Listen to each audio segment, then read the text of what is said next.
কথা আপনাদেরকে না বললে না হয়। প্রিন্স মামুনের এই সুন্দর সংসারগুলো ভাঙার একমাত্র কারণ হলো এই লিখন পাঠার জন্য। এই শেষে 4-5 দিন অপেক্ষা করার পর মামুন লায়লা আর মোহনা সিনেমার এই যে বহু আলোচিত লোকচিত যে গুইসাপ বুবি নামক গুইসাপটা বাইরেছে, যে তার স্টেটমেন্ট দিয়েছেন এবং সামাজিক যোগাযোগ মাধ্যমে বিভিন্ন স্তরে প্রকাশিত হয়েছে, তারপরও তার প্রতি কোনো আইন অনুনাগ ব্যবস্থা নেওয়া হচ্ছে না কেন?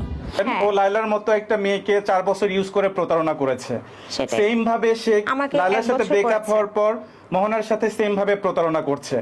ও যে প্রতারক চক্র, ওর ফ্যামিলি নিয়ে ও আমার যে থুতু সেটাও তার জন্য অনেক বেশি এক্সপেন্সিভ, সেটাও আমি তার জন্য এখন আর খরচ করতে চাই না। দর্শক শ্রোতা, এবার কঠিনভাবে পেশে গেলেন লায়লার চামচা লিখন। আজকে আপনাদেরকে প্রমাণ সহকারে দেখাবো, তাই বলবো অবশ্যই পুরো ভিডিওটি না টেনে মনোযোগ সহকারে দেখবেন, তাহলেই সবকিছু বুঝতে পারবেন ইনশাআল্লাহ। তো কথার বাড়াবো না, ভিডিওতে চলে যাব। তার আগে আপনাদের কাছে আমার ছোট্ট একটি অনুরোধ, আপনি যদি আমার চ্যানেলের নতুন দর্শক হয়ে থাকেন তাহলে অবশ্যই চ্যানেলটি সাবস্ক্রাইব করে পাশে থাকা বেল আইকনটি বাজিয়ে দিতে ভুলবেন না। আর যারা অলরেডি আমার চ্যানেলটি সাবস্ক্রাইব করেছেন তাদেরকে জানাই অসংখ্য ধন্যবাদ। তো দর্শক শ্রোতা, চলুন ভিডিওটি শুরু করা যাক। দর্শক শ্রোতা, ইতিমধ্যে আমরা জেনেছি যে প্রিন্স মামুনের স্ত্রী প্রিন্স মামুনের বিরুদ্ধে নানান ক্লেম দিচ্ছে। সেখানে কিন্তু আমরা লিখন নামের একটি ব্যক্তিকে দেখতে পেয়েছি, যে কিনা মুখোশধারী শয়তান নামে পরিচিত। এই লিখনই কিন্তু প্রিন্স মামুন এবং লায়লার সম্পর্ক ভাঙনের পিছনে মূল ভূমিকা পালন করেছিল। সে ভাই সেজে লায়লাকে দিয়ে প্রিন্স মামুনের বিরুদ্ধে মামলা করেছিল, যার কারণে প্রিন্স মামুন খেপে গিয়ে লায়লাকে ছেড়ে চলে আসেন। এছাড়াও লিখন কিন্তু নিয়মিত লায়লার বাসায় যাতায়াত করে থাকেন। হয়তোবা প্রিন্স মামুনের জন্য এই লিখন সুবিধা করতে পারছিল না, এজন্য প্রিন্স মামুনকে সিস্টেমে লায়লার কাছ থেকে সরিয়ে দিয়েছে। এখন সে নিজেই লায়লাকে পুরোপুরি ভোগ করতেছে। আর এই লিখনের কিন্তু সব চরিত্র তেমন ভালো না। তাকে দেখে যেমনটা হাফলেটিস মনে হয়, তেমনি সে মেয়েদের মতোই বহুরূপী। ওই যে কথায় আছে, ভাগ্যের লিখন না যায় খণ্ডন। এবার সেই ভাগ্যের লিখন এসে মোহনারও বাই সেজেছে।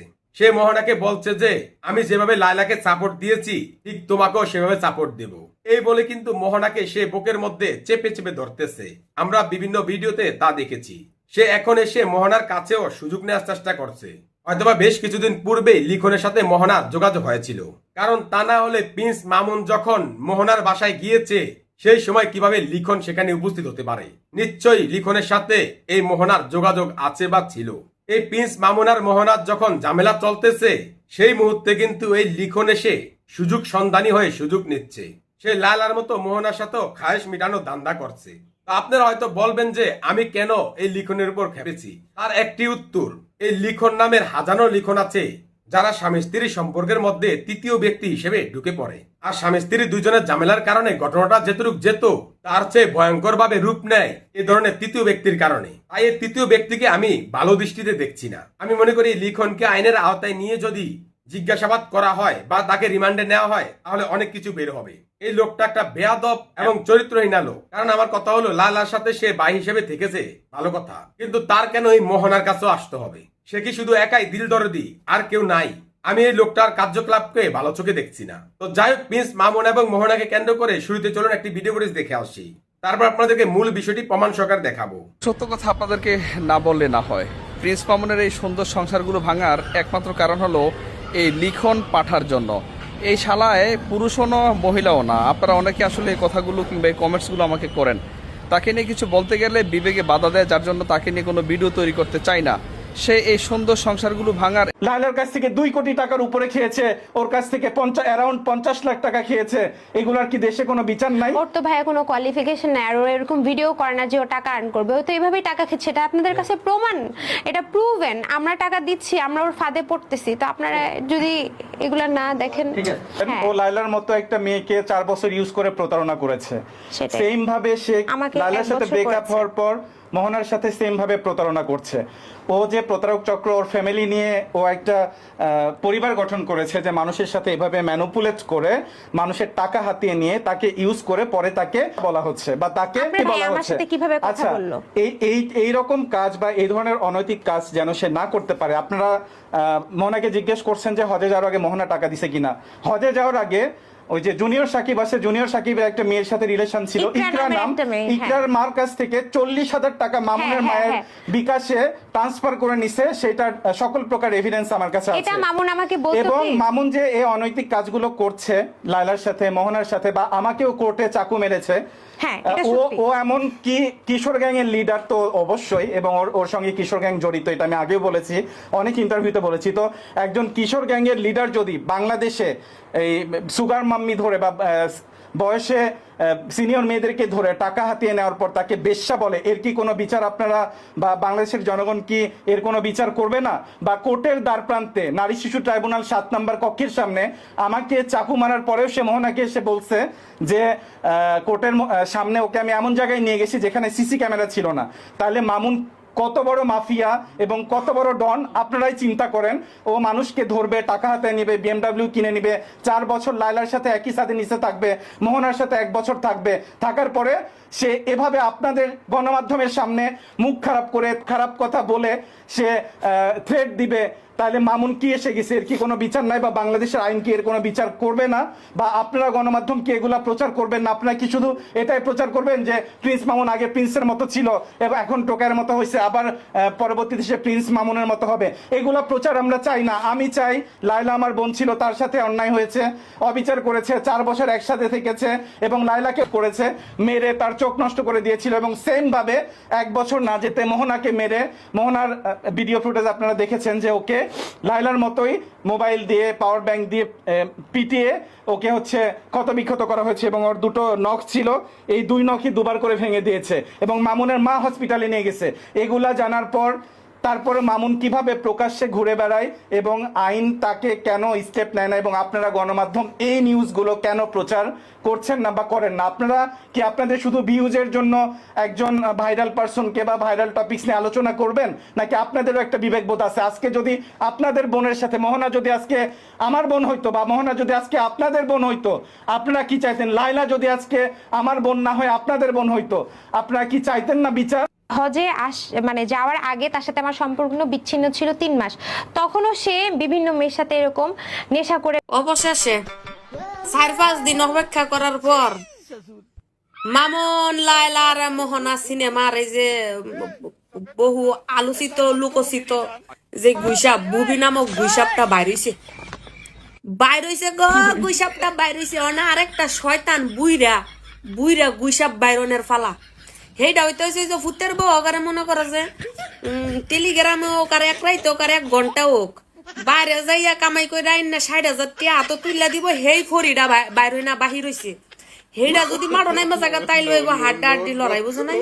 অহনো সিনেমাটা রিলিজ ওইব ভাব, ওই যে নামছে যে তো এক শয়তান, বুড়া শয়তানটা নামলেই হয়ে যাবো গা। বাড়িছে গুইসা বেড়া দেহ অবস্থা, 1 ঘন্টা 18 মিনিট যে কি কইছে এ হেরেটা কেডা বুঝবো? তোর মারে লইয়া আগের মতো এটা হইতো না তা মারে আইন লগে বয়া তুই এমন করবি আর তোর মায় মুখ করবো, আর মাইনছে কমেন্ট করলে বেগুন দিয়ে দিব, আর মাইনছের জীবুতের হাঙ্কি মাঙ্কি কইব, হেডা লাগবো তোর এনে 1 ঘন্টা 18 মিনিট এনে কেডা শুনবো? কেডা বুঝবো না? আমরা এনে বুঝি।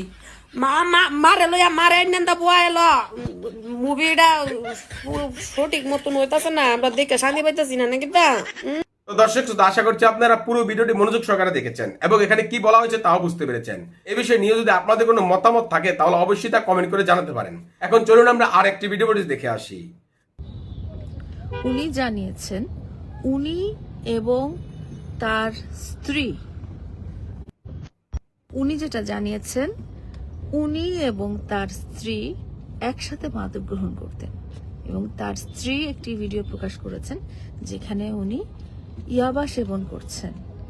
হ্যাঁ, আমার কথা হলো প্রিন্স মামুনের স্বীকারোক্তি এতজন সাংবাদিকের সামনে যে তিনি এবং তার স্ত্রী ইয়াবা সেবন করেন বা মাদক সেবন করেন, এটা এবং তার স্ত্রীর ভিডিও ক্লিপিং যে প্রিন্স মামুন মাদক সেবন করছেন, এটা প্রকাশিত হওয়ার পরও তারা মানে প্রিন্স মামুন কিভাবে প্রকাশ্যে ঘুরে বেড়াচ্ছে।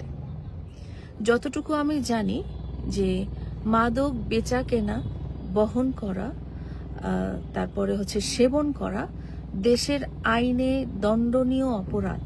তো যেখানে উনি নিজে স্বীকার করছেন যে উনি মাদক গ্রহণ করেন, এবং উনি যেহেতু মাদক গ্রহণ করেন, উনি কিনেন, উনি রাখেন, সো এই 3টা ক্যাটাগরিতেই তো উনি শাস্তিযোগ্য অপরাধ করেছেন এবং অপরাধী, উনি চিহ্নিত অপরাধী। তো আসলে এই মাদক গ্রহণের এই ভিডিওটা এবং নিজের স্বীকারোক্তিমূলক যে স্টেটমেন্ট যে প্রিন্স মামুন নিজে মাদক গ্রহণ করেন, এবং ওনার যে স্ত্রী একটা ভিডিও দেখিয়েছেন যে উনি মাদক গ্রহণ করছেন, হ্যাঁ, এই ভিডিওগুলো যখন সাংবাদিকের সামনে সম্প্রচারিত হয়েছে, সাংবাদিকরা নিজে তার স্টেটমেন্ট দিয়েছেন এবং সামাজিক যোগাযোগ মাধ্যমে বিভিন্ন স্তরে প্রকাশিত হয়েছে, তারপরও তার প্রতি কোনো আইন অনুনাগ ব্যবস্থা নেওয়া হচ্ছে না কেন? হ্যাঁ, মানে আমি তো আসলে আমার ক্ষেত্রে যেই অন্যায়গুলো করা হয়েছে সেগুলোর প্রতি আমি আইনগত ব্যবস্থা নিয়েছি, হ্যাঁ, কিন্তু কেউ মাদক সেবন করছে, আমার মনে হয় যে এরকম একটা ঘটনায় রাষ্ট্র নিজেরই উচিত সেই অপরাধীকে বা সেই ব্যক্তিকে, যে সমাজকে সমাজের মধ্যে অপরাধ করার ব্যাপারটা ব্র্যান্ড প্রমোটিং এর মতো প্রমোট করে যাচ্ছে। হ্যাঁ, আমার মনে হয় যেটা, মানে আমি একদম কথাগুলো সুন্দর করে গুছিয়ে বলতে পারতেছি না, বিকজ এই রিলেটেড টপিক তো আসলে আমি ডিসকাস করি না। আমার মনে হয় যে বাংলাদেশের সরকারের এবং এই রাষ্ট্রের এবং ল এনফোর্সমেন্ট এজেন্সিগুলোর উচিত নিজে থেকে, যে প্রিন্স মামুন যিনি নিজে স্বীকার করেছেন উনি এবং ওনার স্ত্রী মাদক সেবন করেন, মাদক কেনাবেচা করেন এবং মাদক সঙ্গে রাখেন, তার এগেনস্টে যথাযোগ্য আইনত ব্যবস্থা নেওয়া রাষ্ট্রের উচিত।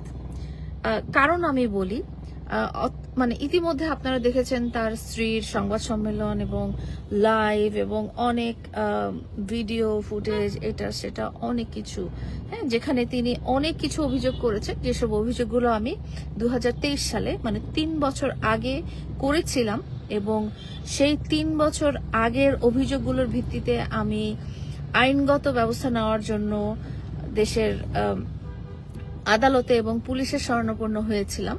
কিন্তু তার এই যে লং টাইমটা লেগে গেছে না, তার প্রতি কোনো অ্যাকশন হয় নাই আসলে। হ্যাঁ, প্রিন্স মামুনের অপরাধের এগেনস্টে আমি যে আইনগত ব্যবস্থা নিয়েছি সেটার কোনো অ্যাকশন হয়নি দেখেই উনি কিন্তু দ্বিতীয়বার আরেকটা নারীর উপর এই ধরনের অত্যাচার করতে পারলো, এবং ক্রমাগতভাবে সে সামাজিকভাবে অপরাধ করে বেড়াচ্ছে, সেটা তো এরকম অনেকে করছে, সেটা আপনারা বলতে পারেন, কিন্তু উনি একজন সামাজিক ইনফ্লুয়েন্সার। হ্যাঁ, এবং ইতিমধ্যে আমি দেখেছি অনেক কন্টেন্ট ক্রিয়েটর তার পক্ষ হয়ে বলছে যে প্রিন্স মামুনের কোনো দোষ নেই। যেসব কন্টেন্ট ক্রিয়েটরের মিলিয়ন ফলোয়ার আছে তারা বলছেন প্রিন্স মামুনের কোনো দোষ নেই। হ্যাঁ, বিকজ তারা একই গ্যাংয়ের, একই গ্রুপের সদস্য।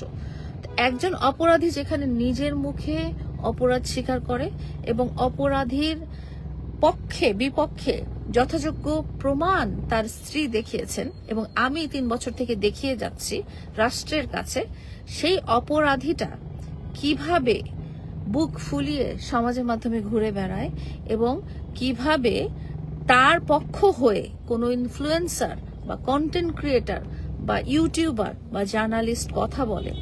মানুষের কি বিবেকটা নাই হয়ে গেছে? যেহেতু মানুষের বিবেক নাই হয়ে গিয়েছে, আমি রাষ্ট্রের কাছে আবেদন করব, যেই লোকটা মাদক সেবন করেছে বলে নিজে স্টেটমেন্ট দিয়েছে এতগুলো সংবাদ মাধ্যমে, তাকে অবিলম্বে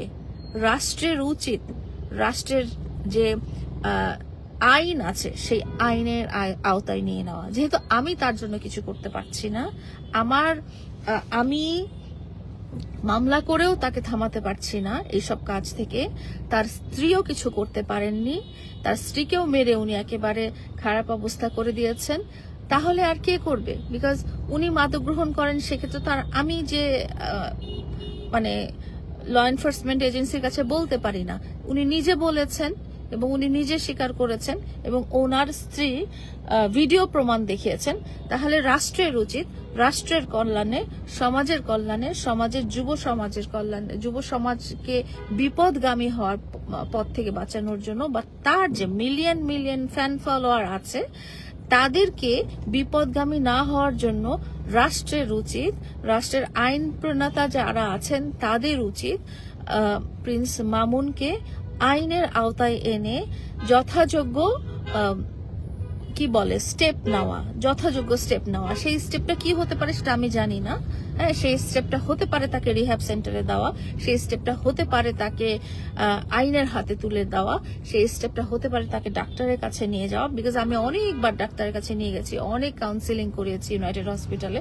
আমার ধারণা তার স্ত্রীও হয়তো করিয়েছেন, তার পরিবার করায়নি। হ্যাঁ, প্রিন্স মামুন যে মাদকাসক্ত, মাদক কেনাবেচা খাওয়া গ্রহণ করে, এটাতে তার পরিবারের যথেষ্ট সায় আছে, এটা আমি জানি, এটা আমিও বলছি এবং তার স্ত্রীও হয়তো বলেছেন যে এইসব তার কুকীর্তির ব্যাপারে, তার যত রকম অপরাধমূলক কাজ আছে, যত রকম মানে খারাপ নিকৃষ্টতম সমাজ বিরোধী কাজ আছে, সবগুলো উনি পরিবারের সহায়তায় করেন।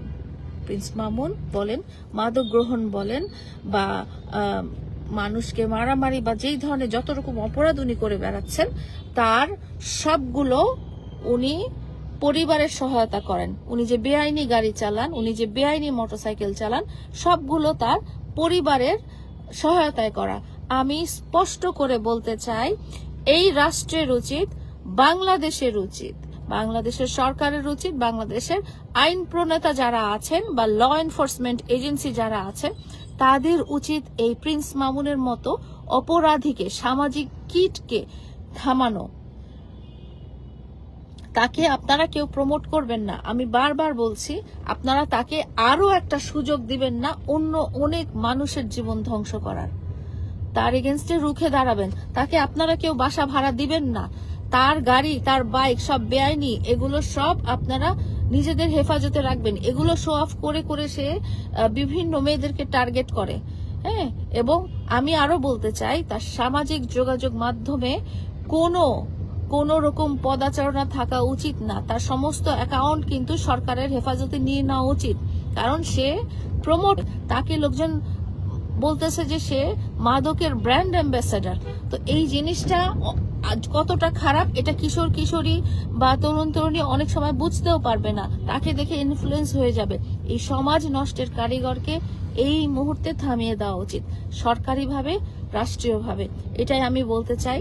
2023 সালে আমি যখন চিৎকার করে বলেছিলাম, যখন আমাকে সে রাস্তায় ফেলে মারতে চেয়েছিল মাদক গ্রহণে বাধা দেওয়ার জন্য, তখন যখন আমি অনেক ভিডিও ফুটেজ নিয়ে আমি সাংবাদিকদেরকে দেখে বলেছি যে ওকে থামান, ওকে থামান, ওকে থামান, ওকে থামানোর বদলে এই সমাজের মানুষরা প্রমোট করে গেছে।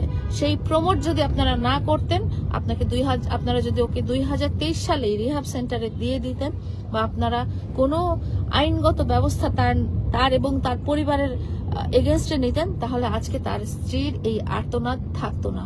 তার স্ত্রীকে এই হত্যা করার উদ্দেশ্যে মারপিট, টাকা নিয়ে নেওয়া, এগুলো কিন্তু হতো না। এই ঘটনার পুনরাবৃত্তি হয়েছে বিকজ তাকে ছেড়ে দেওয়া হয়েছে, তাকে বারবার ছেড়ে দেওয়া হয়েছে, তাকে বারবার ছেড়ে দেওয়া হয়েছে। তার এগেনস্টে আমি যতই আইনগত, আমি নিজের হাতে আইন তুলে নেইনি, আমি আইনের সহায়তা নিয়েছি, আমি যতই আইনগত ব্যবস্থা নিতে গিয়েছি ততবারই তাকে ছেড়ে দেওয়া হয়েছে। এই ছেড়ে দেওয়ার কারণে সে যে আপনার সন্তানকে নষ্ট করবে না, সে যে আপনার সন্তানের জীবনটা নষ্ট করবে না, এটার গ্যারান্টি কিন্তু আপনি দিতে পারেন না। এবং যে সমস্ত ইনফ্লুয়েন্সার, কন্টেন্ট ক্রিয়েটার প্রিন্স মামুনের পক্ষ হয়ে কথা বলে, তাদের প্রতি মানে কি বলবো, তাদের প্রতি আমার ঘৃণার শেষ নেই। সমাজের অনেক কিছু আছে যেটা নিয়ে কথা বলার। একজন অপরাধী, চিহ্নিত প্রমাণিত অপরাধীর পক্ষে দাঁড়ানোর মতো নিকৃষ্টতম কাজ আর দুনিয়াতে নাই। আমি এটা আবারও বলতে চাচ্ছি, রাষ্ট্রের কাছে আমার এটাই মিনতি যে এই রকম চিহ্নিত এবং স্বীকৃত অপরাধী যে সামাজিক যোগাযোগ মাধ্যমে, সাংবাদিকদের মাধ্যমে প্রকাশ্যে বলে বেড়ায় হ্যাঁ আমি মাদক গ্রহণ করি, তাকে আপনারা আইনের আওতায় নেবেন, আর কিছু না। তো দর্শক শ্রোতা, আশা করছি আপনারা এই ভিডিও ফুটেজটি মনোযোগ সহকারে দেখেছেন এবং এখানে কি বলা হয়েছে তাও বুঝতে পেরেছেন। তো দর্শক শ্রোতা, এই বিষয় নিয়ে যদি আপনাদের কোনো মতামত থাকে তাহলে অবশ্যই তা কমেন্ট করে জানাতে পারেন। আর এই ভিডিওটি সর্বোচ্চ শেয়ার করে সবাইকে দেখার সুযোগ করে দিবেন, যাতে এই ভিডিও দেখে সবাই এই ধরনের ঘটনা ঘটানোর আগে সতর্ক হতে পারে। ভিডিওটি এ পর্যন্তই, দেখা হচ্ছে পরবর্তী ভিডিওতে। সে পর্যন্ত সবাই ভালো থাকবেন, সুস্থ থাকবেন। আল্লাহ হাফেজ।